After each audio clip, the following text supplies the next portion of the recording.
Gentlemen, I'm about to teach you how to be a top 1% man. In this video, I'm going to give you 3 subtle ways to be a top 1% man outside of all the stuff that we already know. Work on your health, work on your finances, get more resources, more connections, more power. All of this stuff still holds true. But I cannot tell you how many men I've met that tick those boxes and will never be considered a high value man, because you may have all those things, but the truth, your real character, is in the subtleties, and this is what people don't really talk about. Now, the first step to being a high value man is never ever, in a genuine, serious manner, in a genuine, serious conversation, refer to yourself as a high value male. I see this time and time again. Men say that they're a high value male and go tell their girlfriend to make them a coffee while they live at home with their mother. Listen, I'm gonna be very honest and real with you. There is pretty much no one in the whole manosphere, red pill space that is actually about it. I know their personal lives, I know behind the scenes, and most of these men are dating subpar women or don't have real respect or can hold frame with the woman that they're with. The reason is they are so busy screaming how high value they are rather than being it. You need to be, not do. It needs to be effortless. You think guys like Drake or guys like Brad Pitt in day-to-day conversations, listen, it's one thing on YouTube when you've got a title and a theme for the video, that's one thing. You think Drake and Brad Pitt are telling their friends or girls they're dating or their wife, I'm so high value, look at me. No. You might say, oh, they're celebrities. Okay, let's talk about the YouTube game, for example. You think someone like Patrick Bet-David, which is one of the only few people I genuinely, truly respect and look up to in this whole social media bullshit, influencer, this, that space. I can tell you right now, he's not sitting at dinner tables telling people just how high value he is. So in this video, I will use the terms high value, top 1%, but in day-to-day life, I just say simply that a man is of integrity, a man is of honor, a man is of substance, a man has character. For me, that's how I would describe an exceptional man. Not the whole top 1%, oh, I'm high value, look at me. I don't know, I just think all that stuff is fucking lame, honestly. And I would call the top 1% simply the new Renaissance men. So in this video, I'm going to run through 3 concepts the new Renaissance men live by, and I'm speaking mainly, but it applies to everything in life, concepts to attract the opposite sex. Now, as I alluded to earlier in the video, these are the subtleties, but you still need to get your income up. You need to get your resources up.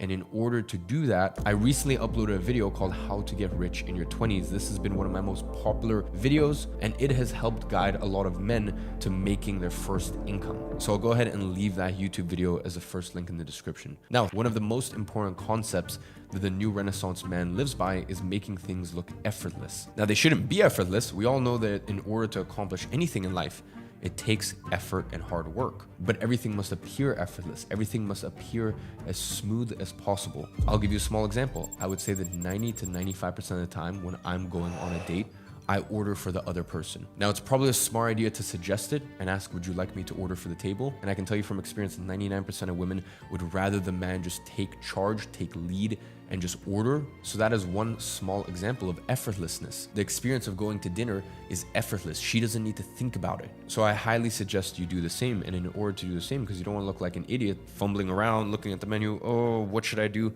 Before you go, study the menu. Or if you're like me, I'm a creature of habit. There's maybe only 5-6 restaurants I like going to. I know the menu pretty much back to front at this point. So either study the menu before you go, or just make it a habit of going to the same few places. Now, the next thing is the bill. I highly suggest, as you guys are coming towards the end of your meal, either you or her will go to the restroom. If she goes to the restroom, square away the bill very quickly. If you know that you're done with your meal, you're not going to order anything else, or vice versa. If you go to the restroom at the end of the meal, just square away the bill while you're going to the restroom. And once again, this is another era of effortlessness. There is no bill at the end, you fumbling for your wallet, trying to pay, trying to maintain conversation while that's happening. Now, I know there might be a very small, stupid subsection of you that are going, wait, but if I do that, how do we split the bill? If you are still the sort of guy that thinks you should go on a date and split the bill with a woman, please just unsubscribe to my channel. You don't belong here. You belong in the kiddie sandpit playing with the other children.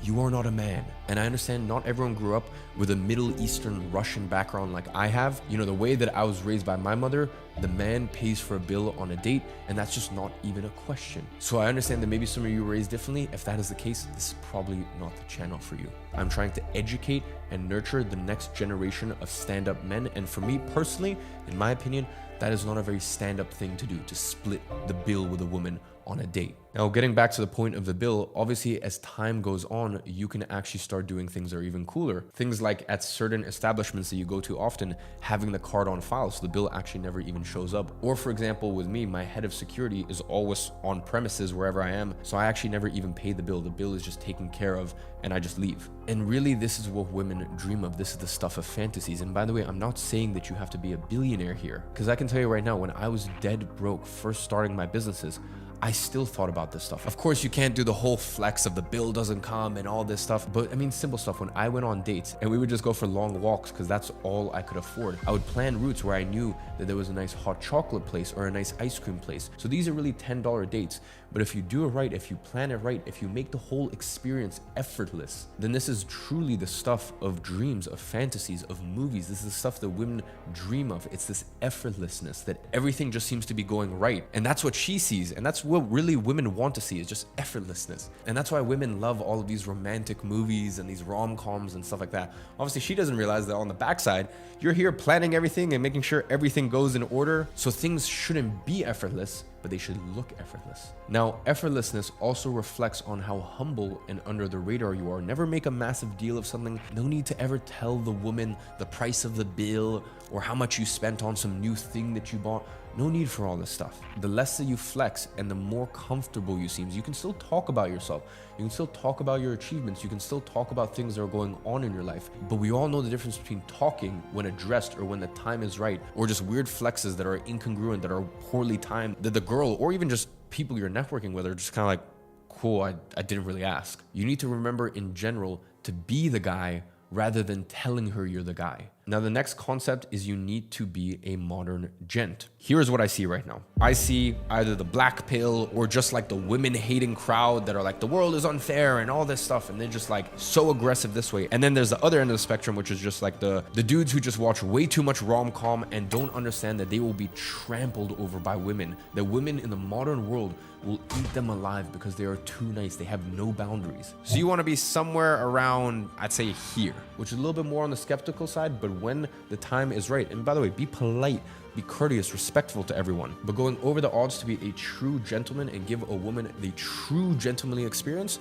of course, you have to pick the right women. Don't just give that to anyone. So this means having old school gentlemanly values, but understanding the perils of modern day dating. As I said, there's so many women who set out to prey on nice guys. And when I say be a gentleman, some people think I mean be a simp. No, you need to understand how degenerate and crazy the modern dating world is. You need to look at her Instagram and understand realistically what kind of girl is she. You should be able to ask small fielding questions to her, see how she reacts in different environments, and from that derive realistically what kind of girl is she. So definitely you need to learn how to have your wits about you, but once you have fully scoped out a woman and assessed the quality of a woman, and if that sounds bad to some people, assess the quality of a woman, well, you think a woman isn't assessing the quality of a man, it goes both ways. So once you've properly assessed the situation, don't venture into the woman-hating territory, because honestly, that's a lot of what the whole Red Pill community has become. You know, they simply can't get over the fact that women in their 20s, especially early 20s, have certain privileges that men simply don't have. You know, all they can do is just cry and think about how unfair the world is. So cut that crap and be a modern gentleman. Now, here are a few examples. Now, the first one is pick up a girl and drop her home. Don't say, oh, I'll meet you there at 9 o'clock. Pick her up on the way. That's a gentlemanly thing to do. And obviously after, make sure she gets home safely. I've already discussed this, but pay the bill. The next simple thing, pull out the chair for her. And here's the next thing, and this might be a little graphic, make her finish first. Listen, if you want to get your numbers up and you want to have another notch in your belt, sure, just have sex. But quite frankly, if you want women that are going to stay around for a long time because they respect you, they're obsessed with you, they adore you, then you need to stop watching porn. You need to stop all this over-sexualization. You need to drop your ego and maybe learn a thing or two about female anatomy and the correct way to pleasure a girl. And once again, just a reminder, all of the things that I just listed, if a woman does not treat you with respect, if she is late, if she is on her phone all the time during your date, if she is all of these things and you still do all of those acts and do it for a prolonged period of time, even though she disrespects you, you are a simp. You are nothing else. You are needy. You have no other options. So you need to tolerate that sort of behavior.